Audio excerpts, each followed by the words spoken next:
L'angle formé par deux plans est en fait l'angle formé par les deux vecteurs normaux. C'est-à-dire que l'angle ici entre le plan orange et le plan vert va correspondre en fait à l'angle entre cet angle-ci, disons si c'est le plus petit, eh bien le plus petit va être ici, et ça si c'est le plus grand, notre plus grand va être là.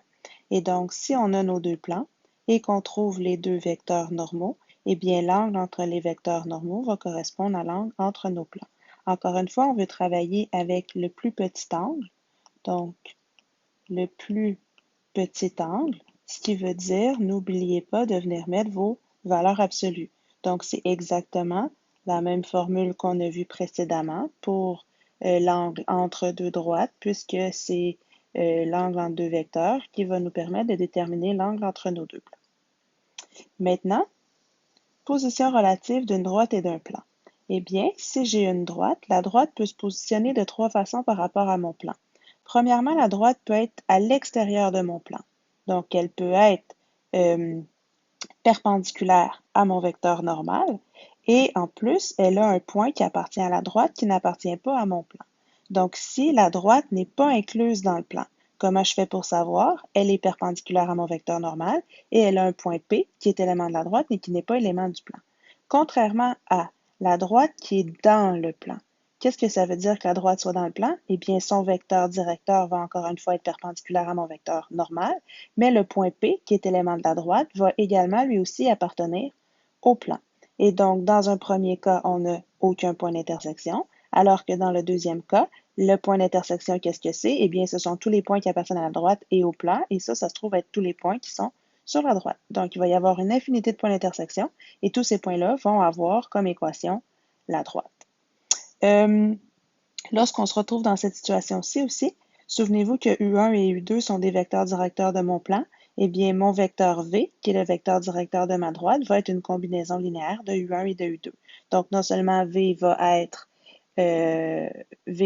perpendiculaire à N, mais en plus, V va s'exprimer comme une combinaison linéaire de mes deux vecteurs directeurs de mon plan. Finalement, la troisième possibilité, c'est d'avoir une droite qui va passer au travers de mon plan. Donc, une droite qui est non parallèle à un plan. On va dire que la droite va être séquente à mon plan. Qu'est-ce que ça veut dire? Ça veut dire que le vecteur directeur de ma droite et le vecteur normal ne seront pas perpendiculaires. Donc, tout de suite, lorsque c'est pas perpendiculaire, c'est suffisant pour dire que que la droite, elle est séquente. Et en plus, mes deux vecteurs directeurs qui sont ici ne pourront pas former une combinaison linéaire pour obtenir V parce que mon V sort de ma feuille alors que U et V sont seulement dans ma feuille. Et finalement, on va constater un seul point d'intersection. Donc, si vous prenez un crayon, vous le passez au travers de votre feuille, il va avoir le petit trou. Et le petit trou, ça se trouve à être le point d'intersection. Maintenant, on va chercher l'angle entre cette droite-là et notre plan. Encore une fois, on va chercher le plus petit angle. Donc, on va chercher ici l'angle formé.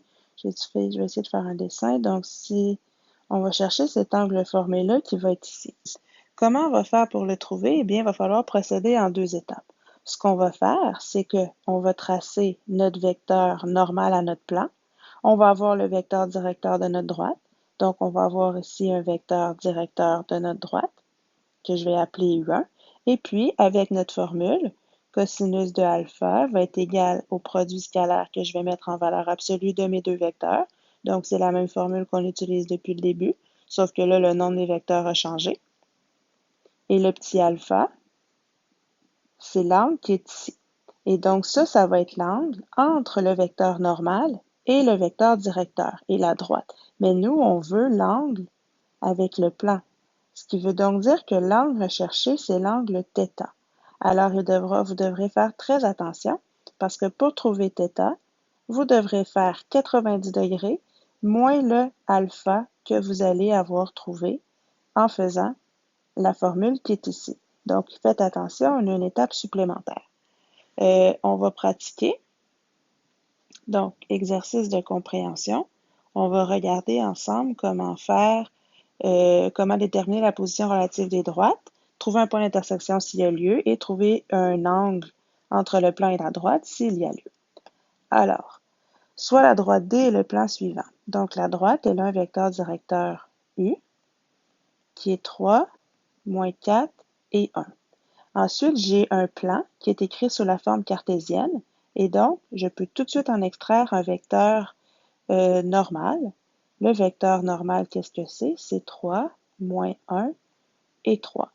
Et là, pour vérifier si U est perpendiculaire à N, ben, si U est perpendiculaire à N, ça veut dire que le produit scalaire de ces deux vecteurs-là doit être 0. Alors, vérifions. À l'inverse, si U, parce que je vous rappelle que c'est un si et seulement si, pardon, et donc si on a que le produit scalaire est nul, à ce moment-là, on pourra conclure que U est perpendiculaire à N. Donc ça, c'est un si et seulement si. Vérifions. 3 moins 4, 1, produit scalaire avec 3 moins 1 et 3. On va obtenir 3 fois 3, 9, moins 4 fois moins 1, plus 4, 3 fois 1, 3. Et donc, on va avoir 9 plus 4 qui fait 13, plus 3 qui fait 16. Ce n'est pas égal à 0. Et si ce n'est pas égal à 0, on peut donc conclure que U n'est pas perpendiculaire à N. Et si U n'est pas perpendiculaire à N, on peut tout de suite dire que la droite n'est pas parallèle au plan, et donc la droite D est sécante au plan. Et si elle est sécante au plan, ça implique qu'on va pouvoir trouver un point d'intersection et on va pouvoir trouver l'angle θ formé par la droite et le plan. Alors, première chose qu'on va faire, c'est qu'on va déterminer le point d'intersection. Pour déterminer le point d'intersection, j'aime bien exprimer ma droite sous l'équation paramétrique. Je vais donc avoir x est égal à moins 2 plus 3t, y est égal à 1 moins 4t, et z est égal à 7 plus t, où t est élément des réels. Pourquoi j'aime écrire la forme paramétrique? Parce qu'ensuite, je vais faire de la substitution. Je vais faire de la substitution dans le plan. Puisque s'il y a un point d'intersection, ça veut dire qu'il y a forcément un point qui appartient à ma droite et à mon plan en même temps.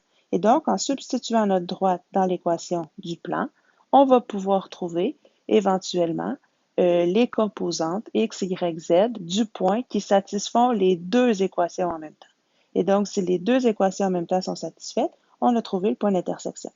Alors, l'équation du plan, je vais la réécrire. C'est 3x moins y plus 3z plus 2 égale 0. Et donc, je vais remplacer x, y, z, x, y, z. Comme ça, on va avoir une seule équation avec un seul paramètre t qu'on va pouvoir isoler. Donc, 3 fois moins 2 plus 3t, moins y, donc parenthèse 1, moins 4t, plus 3 fois z, 7 plus t, plus 2 égale 0.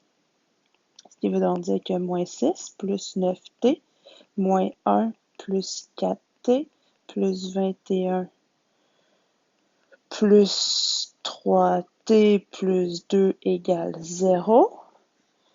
9t plus 4t, ça va faire 13t, plus 3, ça va faire 16t, moins 6, moins 7, moins 7 plus 21, ça fait 14, 14 plus 2, ça fait 16, égale 0.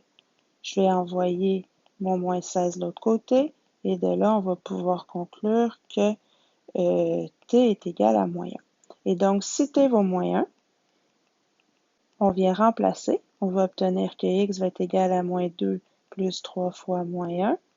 Donc, moins 2 moins 3, ça va faire moins 5. Ensuite, on va avoir y égale 1 moins 4 fois moins 1. Donc, moins 4 fois moins 1, ça va faire 4. 1 plus 4, ça va faire 5. Et z va être égal à 7 moins t, et donc 6. Ce qui veut donc dire que le point d'intersection est égal à moins 5, 5 et 6.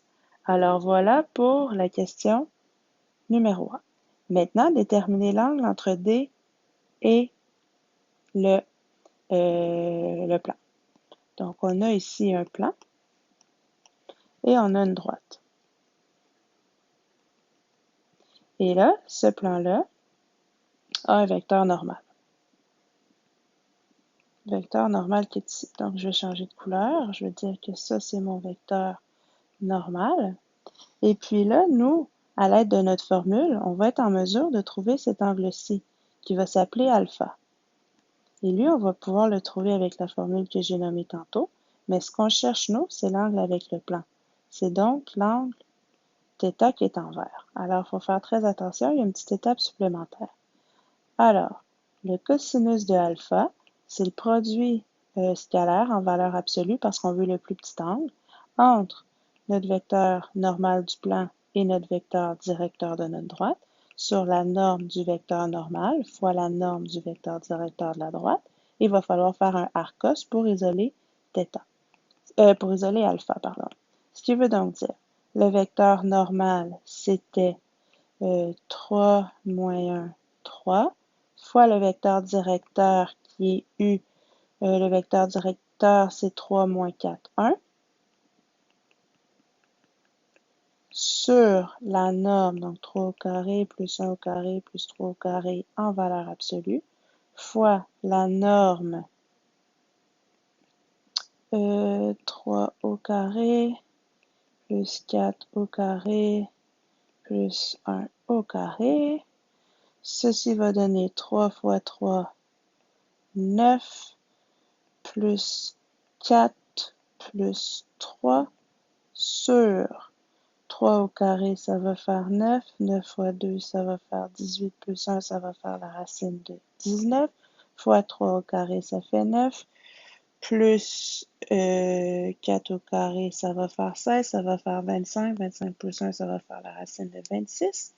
Et donc, on va voir que θ est égal au arcos de parenthèse 16 sur la racine de 19 fois la racine de 26, ça fait la racine de 494 et ceci va être égal, arrondi à 2 décimales, pardon, 43,96 degrés. Et ça, c'est notre alpha. Ce qui veut donc dire que θ va être égal, θ, je l'avais mis en vert, donc θ, qui est l'angle recherché, va être égal à 90 moins 43,96 et ça va nous donner 46,04 degrés. Donc ça, c'est l'angle entre la droite et le plan.